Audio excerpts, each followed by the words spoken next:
Olá, como vai você? Tudo bem? Meu nome é Fábio Felipe. Seja bem-vindo a este canal. Hoje estudaremos mais um tema profético da Bíblia Sagrada no curso Os Livros de Daniel e Apocalipse sem Mistérios.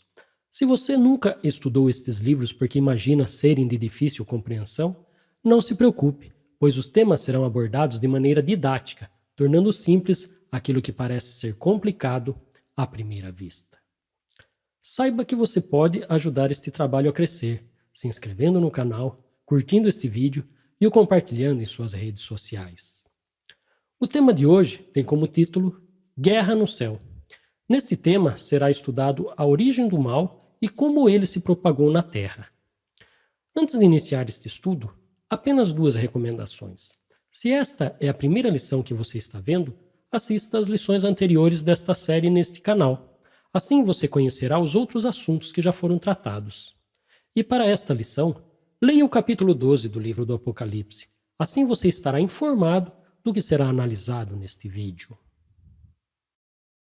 A origem do mal.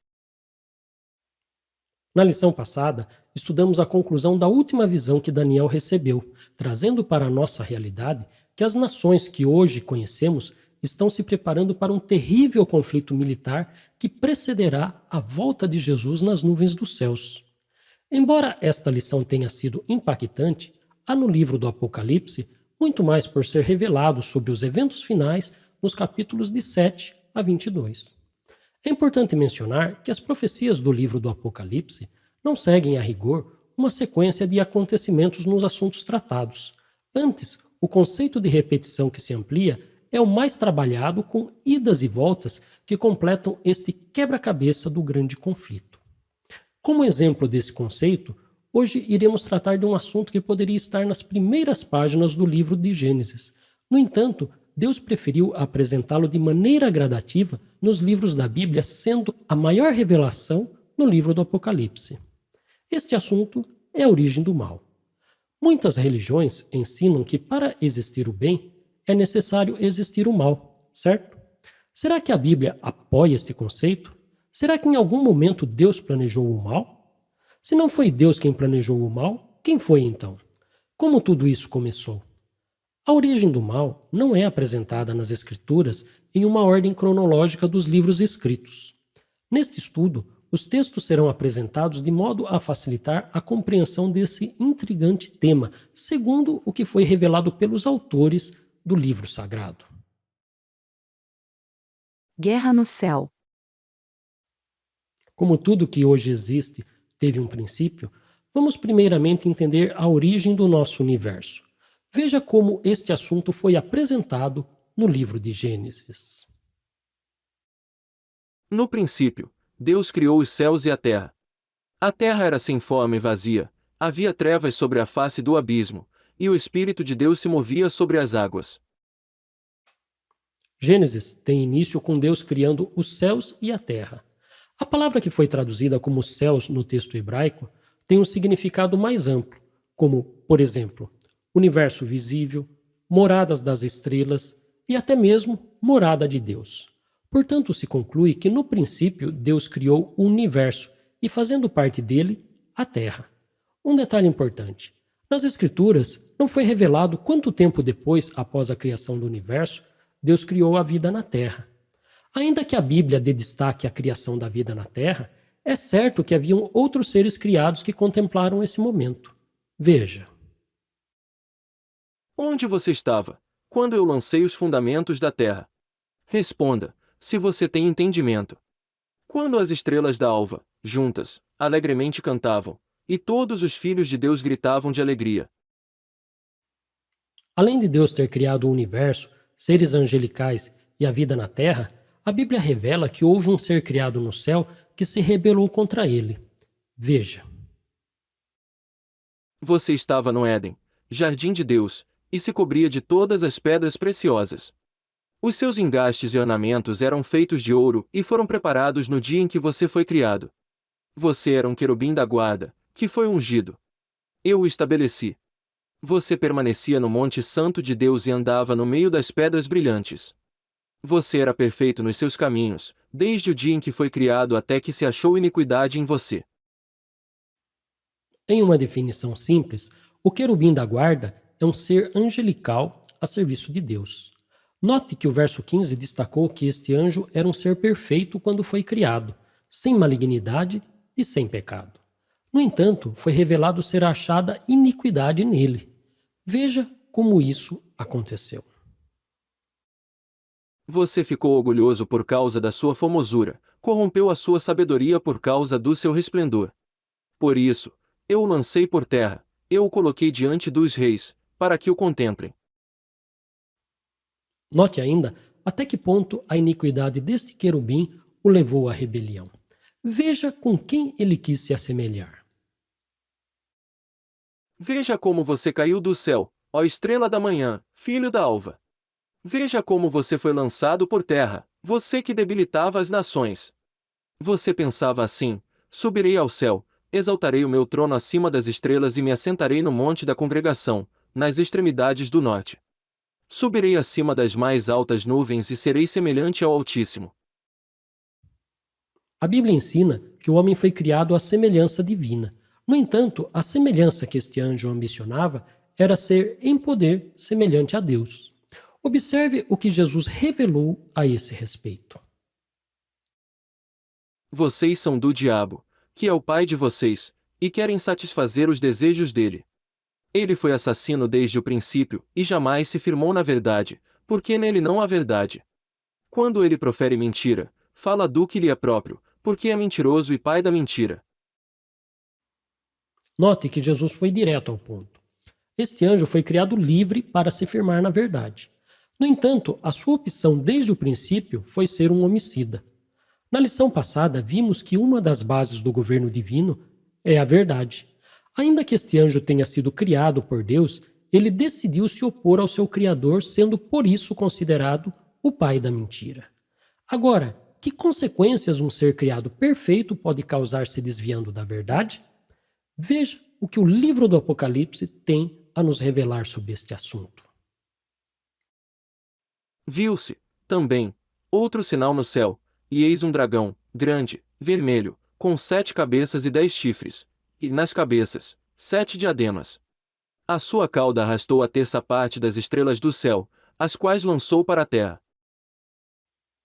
Observe que o apóstolo João dá início a este assunto usando como símbolo um dragão vermelho com 7 cabeças e 10 chifres que com a sua cauda arrastou a terça parte das estrelas do céu.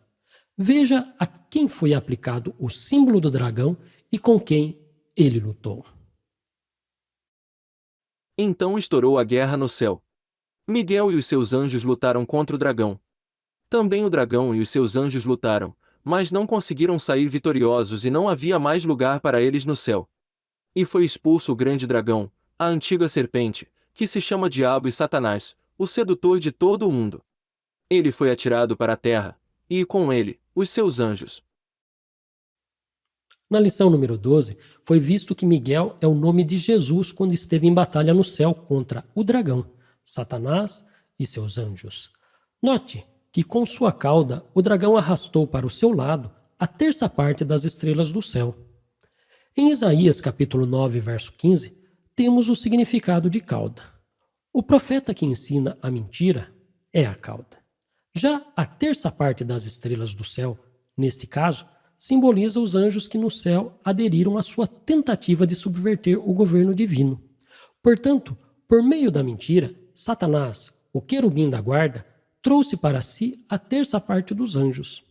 Pelos versos analisados, é possível entender que ele disseminou suas ideias no céu e conquistou anjos partidários, levando estes a uma guerra contra Jesus e seus anjos. Só que foram derrotados, expulsos do céu e atirados para a terra. Essas são as informações que temos. Agora, se eles foram banidos para a terra, em que momento isso aconteceu? Antes ou depois de Deus criar a vida em nosso planeta? Este é o assunto que trataremos a seguir. O conflito na Terra. Para responder a esta pergunta, vamos analisar o que o profeta Isaías revelou a este respeito. Veja. Subirei acima das mais altas nuvens e serei semelhante ao Altíssimo. Mas você descerá ao mundo dos mortos, no mais profundo do abismo. Observe também a descrição da terra antes que fosse criada nela a vida. No princípio, Deus criou os céus e a terra. A terra era sem forma e vazia, havia trevas sobre a face do abismo, e o Espírito de Deus se movia sobre as águas. Se compararmos a declaração no mais profundo do abismo de Isaías com Gênesis capítulo 1, verso 2, é fácil perceber que Satanás e seus anjos, após serem expulsos do céu, foram lançados para a terra em um momento anterior à criação da vida aqui. Sabemos por meio do livro de Gênesis que nossos pais, Adão e Eva, foram submetidos a uma prova de fidelidade. No entanto, Satanás, transfigurado em serpente, enganou Eva, propondo que a desobediência seria um meio dela alcançar a semelhança divina. O restante da história, nós sabemos. Eles foram seduzidos pela mentira da serpente e renderam o domínio da terra a Satanás, sendo com isso transferido o conflito iniciado no céu para a terra. Se você quiser saber mais sobre como Satanás atua contra os filhos de Deus, leia depois os capítulos 1 e 2 do livro de Jó e constate que o expediente do inimigo, além da mentira, inclui agentes humanos a seu serviço, catástrofes naturais, doenças, pestes e guerra. Ele é o verdadeiro originador de tudo isso. Veja agora quem se manifestou para, de uma vez por todas, destruir a obra de Satanás aqui na terra. Aquele que pratica o pecado procede do diabo, porque o diabo vive pecando desde o princípio. Para isto se manifestou o Filho de Deus, para destruir as obras do diabo. Felizmente, aquele que venceu o dragão no céu assumiu o conflito ao nosso lado, aqui na terra. Deus nunca é pego de surpresa. Muito antes de criar o homem, ele já havia planejado salvá-lo se este viesse a pecar. Veja desde quando Deus planejou salvar o homem, caso isso fosse necessário. Sabendo que não foi mediante coisas perecíveis, como prata ou ouro, que vocês foram resgatados da vida inútil que seus pais lhes legaram, mas pelo precioso sangue de Cristo, como de um cordeiro sem defeito e sem mácula. Ele foi conhecido antes da fundação do mundo, mas foi manifestado nestes últimos tempos, em favor de vocês. Portanto, apesar do homem ter caído, Deus não o desamparou. Antes, ele entrou neste conflito, pois Deus amou ao mundo de tal maneira que deu ao seu Filho unigênito para que todo o que nele crê não pereça, mas tenha a vida eterna. Agora veja o que é que Deus tem preparado para os seus filhos assim que este conflito terminar. Então ouvi uma voz forte que vinha do trono e dizia: Eis o tabernáculo de Deus com os seres humanos. Deus habitará com eles. Eles serão povos de Deus, e Deus mesmo estará com eles e será o Deus deles.